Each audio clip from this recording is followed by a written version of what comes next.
رمضان کا مہینہ صرف روزے رکھنے کا نہیں بلکہ ایک ایسی عبادت کا سفر ہے جس میں ہر وقت کا صحیح استعمال بہت ضروری ہے۔ کیا آپ بھی چاہتے ہیں کہ اس رمضان میں آپ کا ہر دن بہترین عبادت اور اذکار سے بھرا ہو؟ آج کی ویڈیو میں آپ کو بتاؤں گی کہ کیسے ہم رمضان کے پہلے سے تیاری شروع کر کے اپنی ڈیلی روٹین کو سیٹ کریں تاکہ ہر وقت عبادت میں لگے رہیں اور اس مہینے کا پورا فائدہ اٹھائیں۔ ہماری نیت یہ ہونی چاہیے کہ اس رمضان کو اپنی زندگی کا سب سے بہترین رمضان بنائیں انشاءاللہ۔ ہر انسان کی صلاحیت اور ان کی کیپیسٹی ایک دوسرے سے ڈیفرنٹ ہوتی ہے۔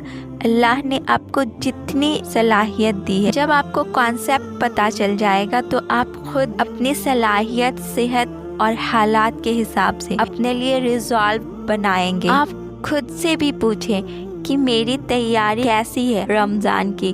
اپنے ٹائم ٹیبل کو مینیج کرنے کے لیے ابھی سے اپنا ٹائم ٹیبل بنا لیں۔ کون سے وقت میں مجھے سونا ہے، کون سے وقت میں اٹھنا ہے، کون سے وقت میں قرآن پڑھنا ہے، کون سے وقت میں قیام اللیل کرنا ہے، کس وقت میں اذکار کرنا ہے، کون سے وقت میں دورہ قرآن سننا ہے۔ یہ سارے ٹائم ٹیبل آپ پہلے سے تیار کر لیں۔ یہ ساری چیز ہمارے لیے کیلکولیٹڈ ہونا چاہیے۔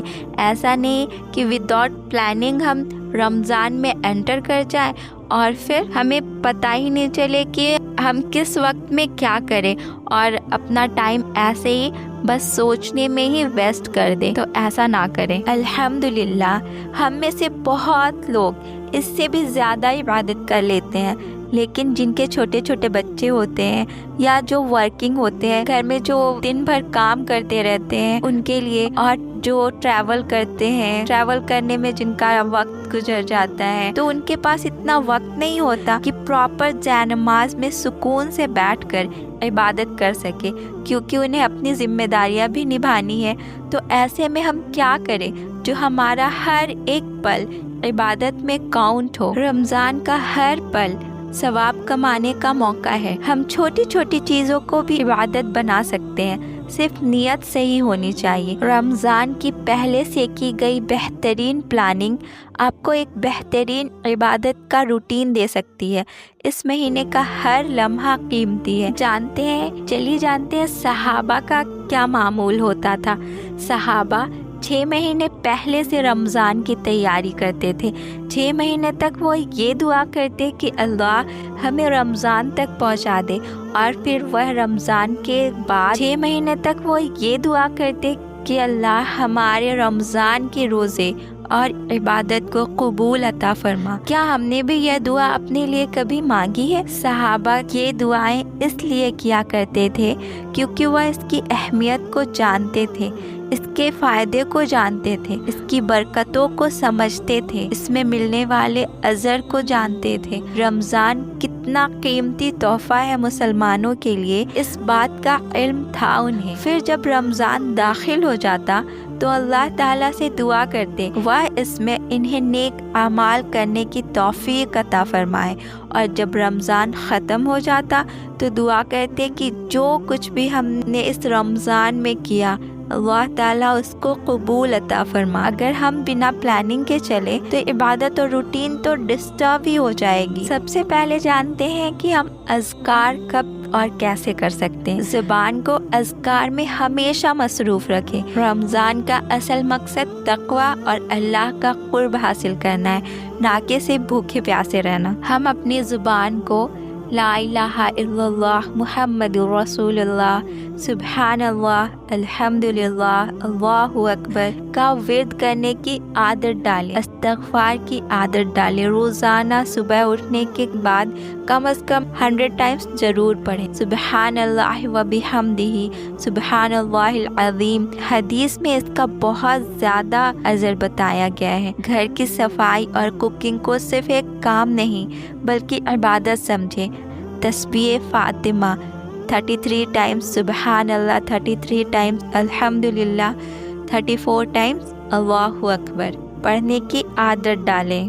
اب ہم یہ سوچیں گے کہ اتنا سارا اذکار کرنے کے لیے ہمارے پاس وقت ہی کہاں ہے نا وقت؟ ہمارے پاس بہت وقت ہے۔ ضروری نہیں کہ ہم یہ اذکار زیر نماز پر بیٹھ کر کے ہی کریں، ہم اپنے یہ اذکار گھر کے کام کرتے وقت جیسے کلیننگ، کوکنگ یا پھر واشنگ، لانڈری کرتے وقت بھی کر سکتے ہیں۔ جب ہم اپنے گھر کے کام کر رہے ہوتے ہیں تو زبان تو چپ ہی ہوتی ہے نا، تو ہم اس وقت بھی اذکار کر کے بہت سارے اجر کما سکتے ہیں۔ تو ہم یہ گولڈن اپارچونٹی کیوں ضائع کریں؟ ہم دور قرآن سن سکتے ہیں، یہ بہت فائدہ مند ہے۔ آپ کوئی بھی کام کر رہی ہو، قرآن کی تلاوت اور تفسیر سن سکتے ہیں، تو یہ دل اور روح کے لیے روشنی ہے، اور اس کا فائدہ قرآن سننا بھی ایک عبادت ہے، اور رمضان میں سننے کا اس کا اجر 70 گنا بڑھ جاتا ہے۔ جب کبھی آپ ٹریول کرتے ہو یا پھر ڈیلی آپ کی روٹین میں شامل ہے ٹریول کرنا، تو ٹریول کرتے وقت یا راستے میں چلتے ہوئے قرآنک آیت یا اذکار سنیں۔ موبائل میں کسی بھی سورہ کی آیت سن لے، تفسیر سن لے، اس سے بھی ثواب کمایا جا سکتا ہے۔ افطار کے وقت دعائیں قبول ہوتی ہے، اس لیے دعا کی پہلے سے لسٹ ریڈی رکھیں کہ ہمیں اللہ تعالیٰ سے کیا کیا چاہیے۔ افطار کی تیاری کرتے وقت کافی وقت لگ جاتا ہے، کبھی کبھی تو ایسا ہوتا ہے کہ ہمیں دعا کرنے کا بھی وقت نہیں مل پاتا، لیکن ہمیں اپنی پوری کوشش کرنی چاہیے کہ ہم سے افطار کے وقت کی دعا مس نہ ہو، کیونکہ اس کی قبولیت کے چانسز بہت زیادہ ہوتے ہیں۔ اس کے بعد تراویح اور عشاء کے بعد سونے سے پہلے پورے دن کا حساب کریں کہ آج میں نے کیا بہترین عمل کیا، کیا مجھ سے کوئی غلطی ہوئی جس میں مجھے توبہ کرنی چاہیے۔ سیلف ریئلائزیشن سے ایمان کا اضافہ ہوگا اور ہم اپنی زندگی بہتر بنا سکتے ہیں۔ رمضان کی تیاری تجدید کے ساتھ کرنی ہے۔ رمضان کا اصل مقصد تقوی کے ساتھ ساتھ ایمان کو تازہ کرنا ہے، ہر کام اخلاص کے ساتھ کرنا ہے۔ رمضان میں کرنے والے کام یہ ایک نارمل کانسیپٹ ہے، آپ اسے اپنی طرح سے بھی ریڈی کر سکتے ہیں۔ دن بھر کی روٹین میں صبح کی اذان سے پہلے استغفار کی کثرت کریں، اذان کا جواب دیں اور دل سے دعا کریں، نماز فجر ادا کریں، صبح کی دعائیں اور اذکار کا اہتمام کریں۔ خاص طور پر سبحان اللہ و بحمدہ کہتے ہیں، یہ زبان پر بہت ہلکی ہے لیکن میزان پہ، آخرت کے میزان پہ یہ بہت بھاری تلتی ہے۔ پھر سورج نکلنے تک تلاوت قرآن کریں، پھر اشراق کے نوافل پڑھیں، اس کے بعد آرام کر سکتے ہیں، اور اگر پاسبل ہو تو علم کی مجالس میں شامل ہوں، ایمان بڑھانے والے کام کریں، ایسے نیکی کے کام کریں جو صرف اللہ اور ہمارے درمیان ہو۔ نیک اعمال کے بعد قبولیت کی دعا بھی مانگیں۔ اپنی 5 فرض نمازوں کی حفاظت کریں، قرآن سے زیادہ تعلق رکھیں، قیام اللیل کا احترام کریں اور بہت خوب دعائیں کریں کا اہتمام کریں۔ صلہ رحمی یعنی رشتہ داروں سے اچھا رویہ کریں، ذکر کی کثرت کریں، زبان کی حفاظت کریں، غصے پر کنٹرول کریں، ہر اعمال پوری طاقت کے ساتھ کریں، جھگڑے اور بیکار کی باتوں سے بچیں، دوسروں کو کھانا کھلائیں۔ رمضان کا استقبال صرف گھر کی صفائی سے نہیں بلکہ دل کی صفائی سے بھی کریں۔ شہری اور افطار کے لیے ہیلدی اور حلال فوڈ پلاننگ کریں۔ روزانہ قرآن کی تلاوت اور تفسیر ضرور پڑھیں، جتنا بھی آپ کی صلاحیت ہو۔ دعا اور اذکار کو ڈیلی روٹین میں ضرور شامل کریں۔ رمضان مسلمانوں کے لیے ایک ایسا تحفہ ہے جو کہ رحمت، برکت اور مغفرت لے کر آتا ہے، اور اس کا ہمیں بھرپور فائدہ اٹھانا چاہیے۔ یہ ایک گولڈن اپارچونٹی ہے ہم سب کے لیے اللہ تعالیٰ کے قریب ہونے کی۔ جب ہم اس میں شامل ہو کر کے اس سے باہر نکلیں تو ایسے ہونا چاہیے جیسے ہم نے اس میں شروع کیا تھا، اس سے بہتر ہو کر کے ہم اس رمضان سے باہر نکلیں۔